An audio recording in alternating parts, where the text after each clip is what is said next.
name is Sushant Kumar Kushwaha. I am a research scholar from PHU and very much fortunate to have a time to clear my doubt from you, sir. My question is, I have lost my spark, okay, and I am not a very much consistently motivated person. Okay. I have lost my motivation. How to regain that? To live my life and lead in a like a joyful way, so to regain your inner peace. Thank you, sir. See, the nature of life is such… Please sit down, it's okay. If you go outside in the garden and try to catch an ant, the BHU ant, who is born here, who's grown up here and probably he'll die here, that BHU ant, if you try to catch him, he'll say, okay, to hell with my life, okay, crush me if you want. Is it so? He'll do everything to protect himself. He values his life, isn't it? Very much or no? Tiny little creature that we may not even notice, we may step on him without even seeing him, unfortunately. But he values his life immensely. Does he or no? He's got spark. But you, a human being, at least on this planet, you're the peak of evolution, physiologically at least. Yes? If other behavioral aspects, if we may have questions but physiologically at least, the most evolved creature on the planet.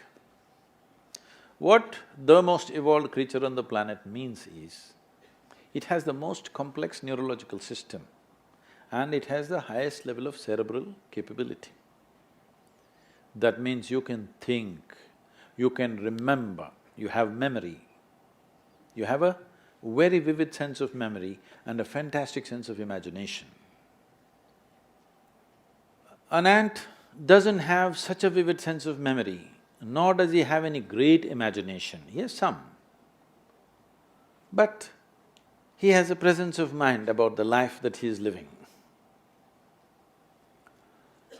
Because the education systems that you're going through right from kindergarten level is such that it is about everything except you. It's about everything else. Somebody is PhD in tourism, somebody is PhD in biotechnology, somebody is PhD in something. Nothing about this. How does this function? There is no attention at all. A human being functions. You know, you have a Kala Bhairava temple here. What this means is, a human being exists in 3 times. He lives because of the richness of his memory. How rich is your memory determines what you will do and what you will not do right now, isn't it so? So memory is important, the present experience is important, and how vivid is your imagination for tomorrow is very important. Right now the problem is, these things have all gotten mixed up because discipline of faculty has simply not come. Nothing has been taught to our children that there needs to be… Discipline means people think English kind of discipline, walking like this like idiots. Discipline of faculty is not there. Because of this, your own mind turns against you. What happened 10 years ago, you still suffer? Hello? What may happen day after tomorrow, you already suffer? Because there's no discipline of faculty. You don't know how to use your memory, you don't know how to use your imagination. Your memory makes you suffer, your imagination makes you suffer, and you think you're suffering your life. You are not suffering your life, you're only suffering the 2 greatest faculties of being human, vivid sense of memory and a fantastic sense of imagination, isn't it so? If you suffer the greatest faculties that you have, what can we do with you? If you suffer an ailment, understandable.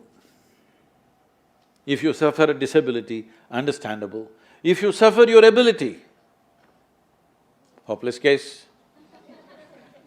Yes or no? You're suffering your capabilities. If you're suffering your disability, it's all right. You're suffering your capabilities. I must tell you this, about 4–5 months ago, I think, you might have seen it on the news, a young lady, 34-year-old lady, who was a television anchor in Hyderabad, jumped off the 5th floor window, killed herself, left a note, "Nobody is responsible for my death, my brain is my enemy." How many million years it took to get this brain to this size, and now it becomes your enemy? She articulated this, but this is true with almost 90% of the human beings. They are suffering their own intelligence, isn't it? If you take away half their brain, if you take away half their brain, they will be peaceful. Yes. And that is why a whole bunch of idiots are going about saying that the ultimate goal of life is peace of mind. Such people will only rest in peace. Now you, young man, university life, if somebody is not keying you up all the time, it could become too easy, you know. Even I remember, when I went to the university, most of the time we were in the canteen or in the garden.